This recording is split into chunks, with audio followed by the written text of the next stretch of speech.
This is Beyond Category, and I'm Eric Felton. We're here at Blues Alley in Washington, D.C. to hear Corey Harris. He's a singer and a guitarist who starts with the blues and mixes in music from Africa and the Caribbean to make something fresh and new. He's going to be playing with his band here tonight.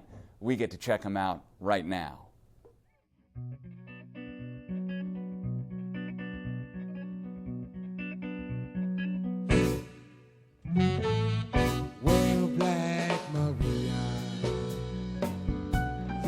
Children are calling you.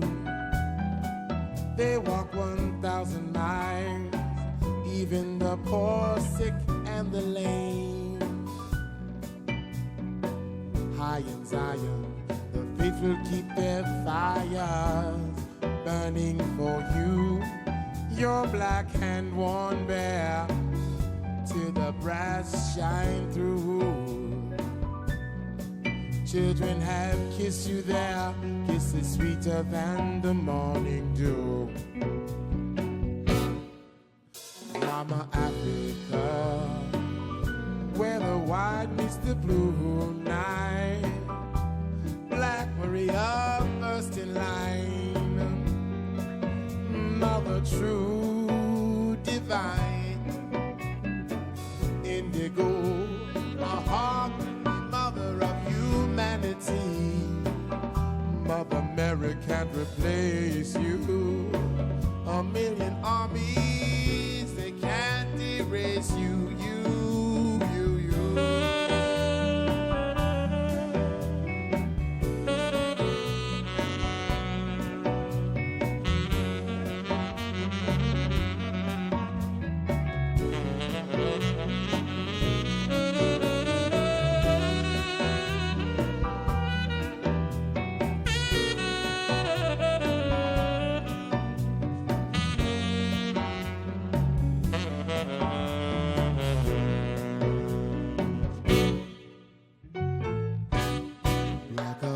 Blackbird's eye, blacker than the midnight sky.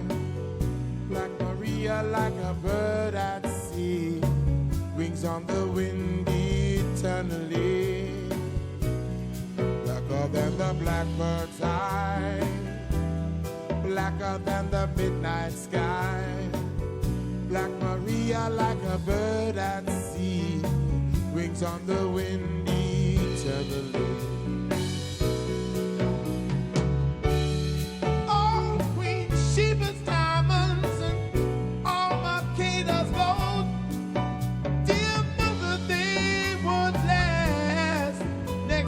Treasures you hold, wherever I ride out to you,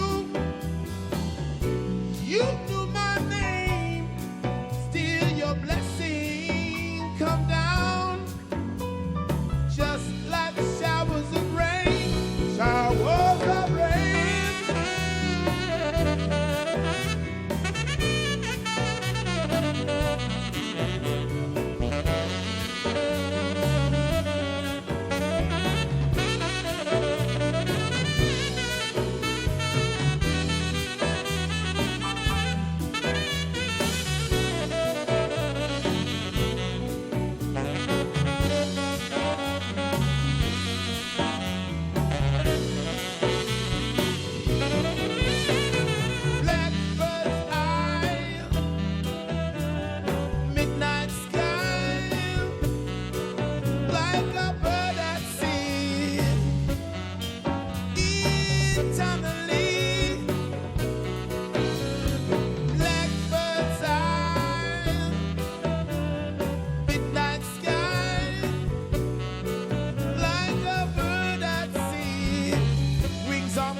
Corey Harris, thanks for joining us today. Thank you. It's good to be here. Good.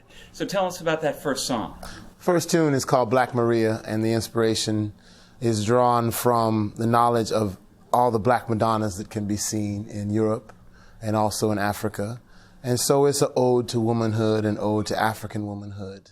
Your music blends so well not only American blues music, but the roots of that music that go back to Africa. You spent a lot of time in Africa. How did you first get interested in finding the roots of American music? Oh, gosh, that's a long question. The first time, I guess, was really just growing up and having an awareness of Africa through my mother and through things that she would tell me, things that she would buy for me over the years, you know. Like I had a poster of Africa on my wall when I was very young, and it broke down geographically all the resources that can be found in the areas and the political divisions, you know. So I had an awareness of the place, you know. So it began there. It began there in the home. And then later on, when I got to be in school and studied even more about the Mafa, the Middle Passage, you know, our history as a people and what African people have gone through, you know, it made me even more inspired. And of course, after a while, that comes out in the music as well. When I was in my early 20s, I had the opportunity to live in Cameroon in West Africa. So that was very influential in my work and in my thinking and my understanding of the culture of rhythm and music, and also understanding the roots of blues, because we know from history that those of us who play blues, our ancestors came from Africa. That is, those of us who come from that southeast, the black belt, the cotton belt, you know. And so just observing all the similarities and realizing that it's one family we're dealing with, it's one music we're dealing with, it's one history we're dealing with different branches, you know. It's a human story, so. Who did you learn from in Africa? Which were the musicians who really inspired you there? Well, I would say Sheikh Amala Diabate is one who continues to inspire me.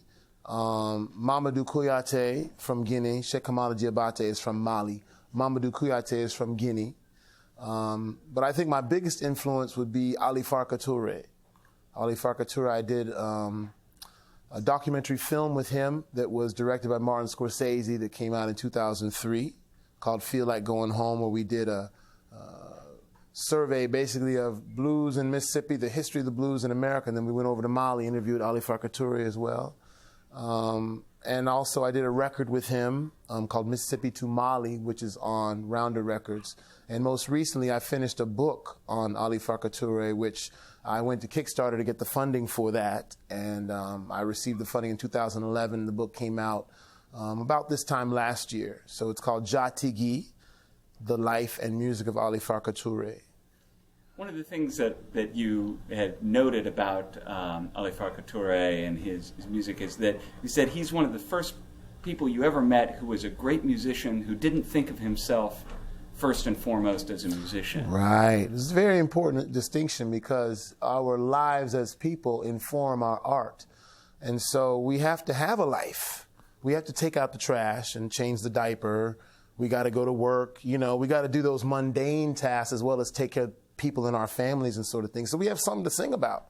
Because if you're just a musician and you have no life to sing about, what's the point? You know, so he was somebody who exemplified that. He really took care of his family, his community, the community of Niafunke where he was from. He ended up being the mayor of Niafunke before he passed away. But prior to that, he was responsible for about 80% of the economic output and activity of the town. You know, he had different businesses, transport businesses, a mechanics garage. He had a couple hotels, you know. So he was somebody who, even though he had all these means, he was also somebody who was very humble, very frugal, and he helped people, you know. And in fact, his middle name, Farka, means donkey. And he was given that because somebody who supports a lot, who can carry more than his weight, you know. But he was always fond to say that he was the donkey that no one climbs on top of.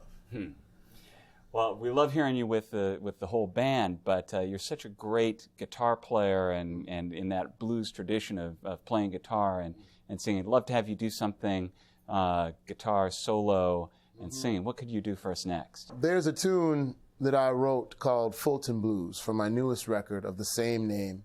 And Fulton Blues talks about the history of that area on the east side of Richmond In fact, it was the city in Virginia. Which is in Virginia, yes, the capital of Virginia. And of course, Richmond was second only to New Orleans as a slave market during slavery in the United States. And so there's a lot of history, a lot of overlooked history as well. And one history is that of Fulton, where it was a community that sprung up at the actual docks, which were the first point of landing in that part of the state of the English, which became Manchester Docks, which is where they offloaded all the enslaved Africans and marched them to Shockoe Bottom to be sold. And so from those docks evolved this community, which originally was called Rockette's Landing. And then later on, a man named Fulton Bactier became known as Fulton. And then in the modern era, it was a very self-sufficient black town. Of course, many black towns were because of segregation, even though it was right on the border of Richmond. It had all its own businesses, factories, civic organizations, and everything. And the community, that is the leaders of the city, the mayor of the city hall, they decided that it would be better to exercise eminent domain and actually take this land from the people, pay them pennies on the dollar for the land, and then redevelop that land and make millions off of the land with different enterprises and things like that. And so that's basically the history of Fulton. All right, Corey Harris, the Fulton Blues.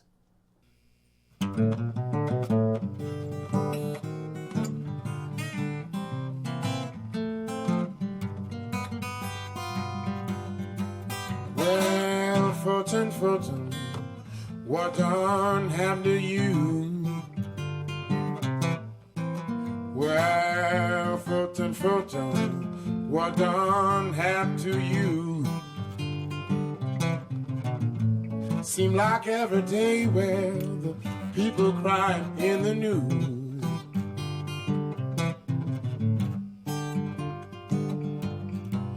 You go to Fulton to Henrico, though you be wildin' out. From Fulton to Henrico, though you be wildin' out. Pants down to their knees where screw faces on their mouths.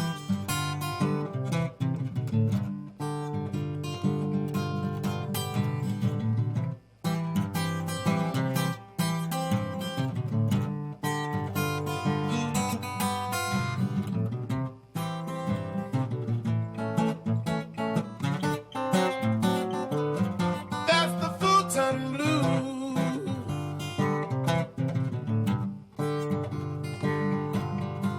Well, I've been to the bottom and the top of the hill.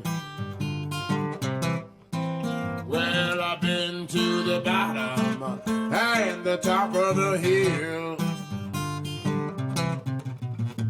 Some people are always hungry and some can't get their fill.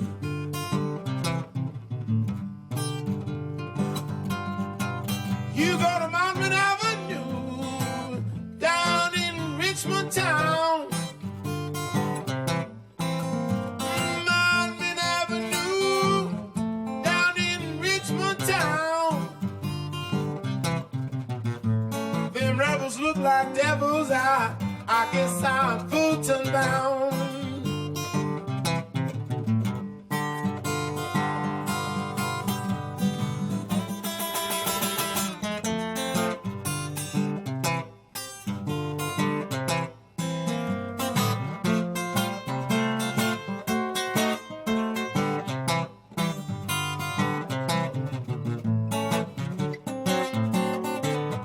That's the Fulton Blues.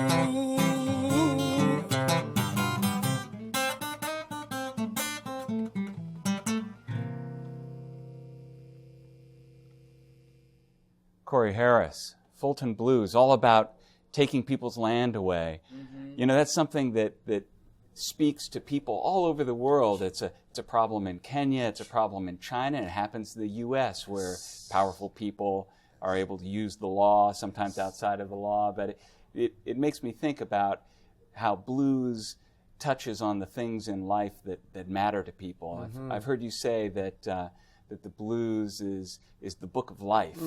So to what extent are you able to say things in the music that you wouldn't be able to necessarily have the same effect just saying straight out? Well, to the extent that I can put it into a song and make it repetitive so that the information sticks in someone's mind and it runs back in their mind. That's what art does. That's what music does. So you hear a memorable line, the line, you will remember it as well as the words, and you'll continue to hum it, and it might even take your brain over. I get this song out of my head, but that's what it's for. It's for to plant a seed in your mind, you know? And so that's what I try and do. I try and impart that information in a way that the people like to hear it and that they percolate or meditate on that information after they've been attracted to the musical line. I also like telling the story of particular people. You know, it's a political song, but it's not just big picture politics. It's rooted in the experience of real people and an individual story. Yeah, I mean, land is a central part of identity. You know, land is what people have so that they can show I'm somebody, I come from someplace, I have other people who are like me, we come from this place. And so when you take people's land away, you take away so much from them, you know, and there's still people in Richmond to this day who are alive and who remember Fulton the way it used to be. And, you know, like you said, it happens all over the world. I mean, we think about this happening in different countries, in Ethiopia, in Mali, like you said, China, and also here in the U.S., you know, so it's something that is a global issue and something, as artists, we have to sing about, so.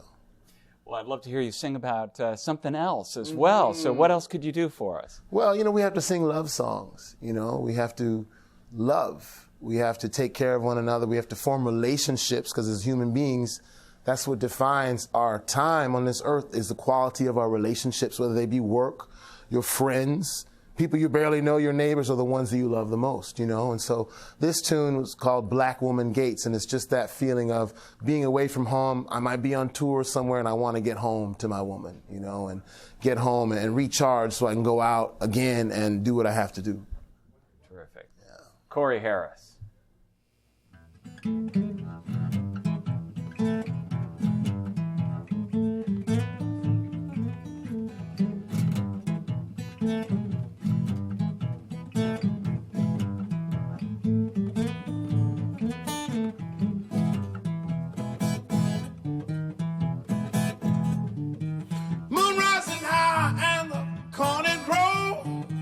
Follow my baby no matter where she goes. Won't be late, just can't wait until I reach my black woman gate. Won't be late, just can't wait until I reach my black woman gate. Sunrise in Texas, set in Tennessee. I got the blues and my woman, she got me. Won't be late, just can't wait until I reach my black woman gate. Won't be late, just can't wait until I reach my black woman.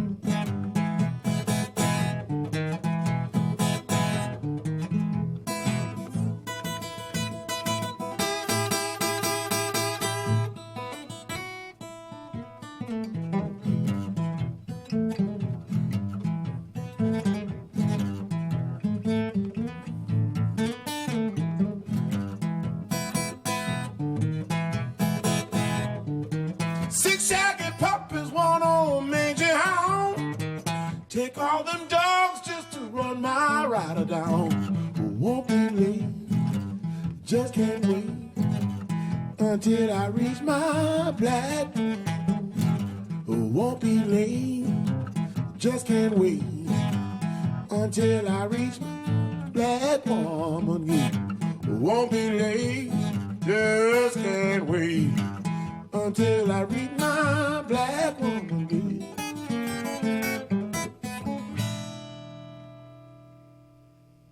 So what about the blues in America? It seems that fans of the blues in America tend to be real traditionalists, and they want the blues a certain way. And one of the things that's been great about your artistry is that you combine complete knowledge of that old school original blues, with then eclectic influences you bring in music from the Caribbean, get back to roots in Africa. How much of a challenge is that with blues fans to get them to open their ears a little bit to different approaches and different influences on the blues? Right. Well, as a jazz player, there are jazz police. Yes, so we have the same self-appointed police in the blues as well. And so, yeah, it is a challenge. But at the end of the day, you have to give the people what they want, and you got to give them something extra. And that's what I do. Some records I put out are blues. Other records I put out are a mixture of that, and so I want to appeal not only to those people who love the blues, but those people who just love music and like to experiment with something new, like to have their creative horizons, their mind, the information that they take in expanded, so that's what I try to do. But it's something that you have to do naturally. I can't really sit down and say, well, this is the formula for doing this and combining this into the blues. It just, either it works or it doesn't, and I've learned from my travels, when I go to Mali or Guinea or Cameroon or Morocco or Sierra Leone, I just come with who I am as my blues roots, and I play what they play with them, and I don't really have to change, because what I do is a branch of what they are, and so it's like someone, say, from the Cape Breton Isles, a fiddler. He might go to Ireland or Scotland. He doesn't really have to change what he's doing because they have the tradition already there. So it's the same thing with the blues. Just have to realize what lane you're in and stay in your lane and have a full knowledge of yourself. And then those people where you're going, they will expand themselves to meet creatively what you're doing. Now, have you ever found anything that doesn't work with the blues? You kind of try something new and you say, that didn't really work. Yeah. If you try and make it too complex chordally, because blues is about simplicity and about being able to be creative with a very small set of rules that don't really change a whole lot.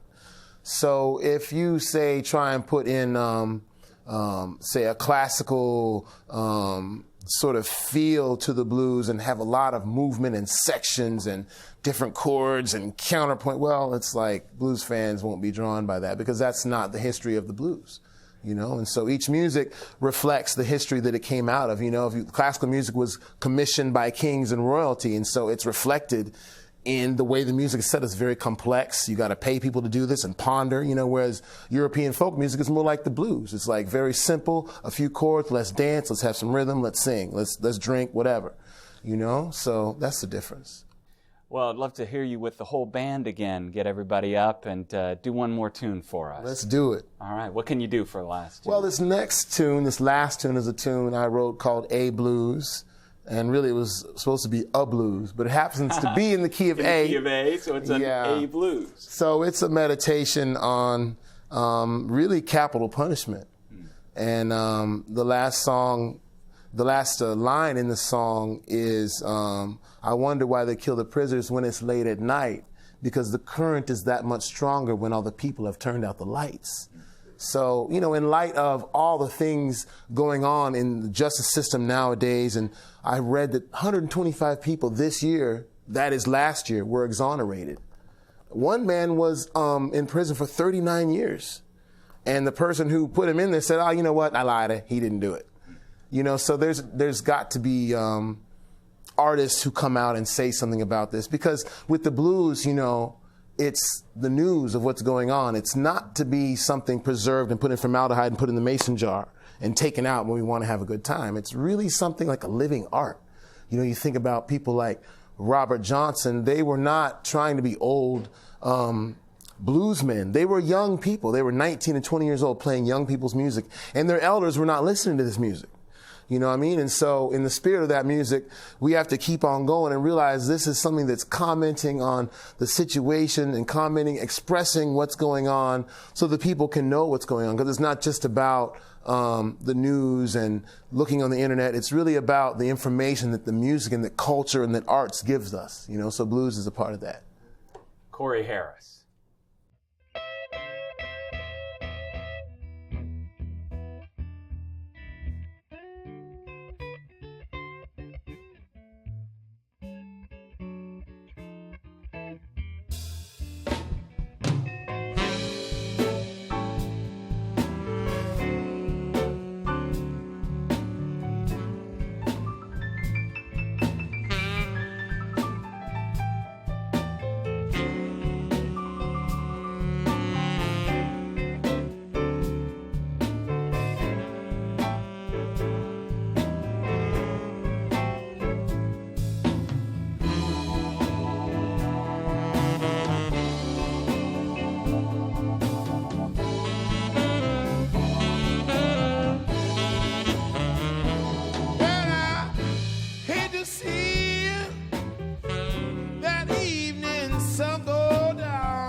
'cause it's too many miles.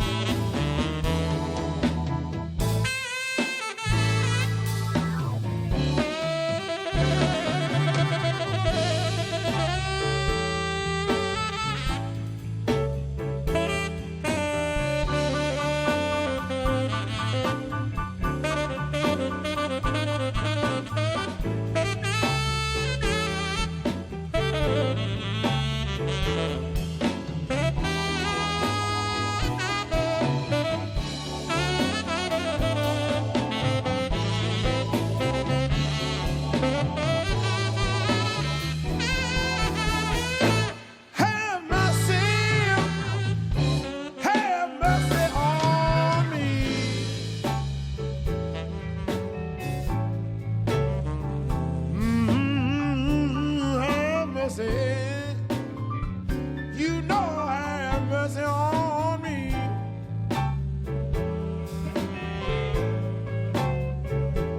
Well, have mercy, little girl. Have mercy if you please.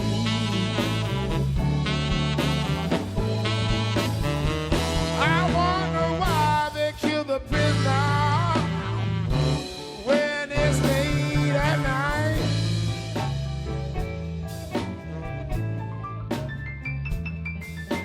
Wonder why they kill the prisoner when it's late at night.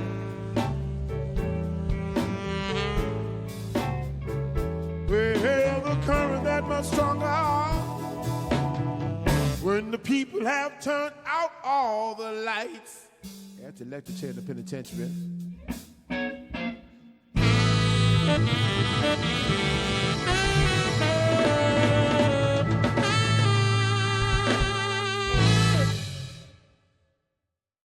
I'd like to thank Corey Harris and the band, and I'd like to thank Blues Alley for hosting us. But most of all, I'd like to thank you for joining us. I'm Eric Felton, and I hope you'll join me again soon for more good music on Beyond Category.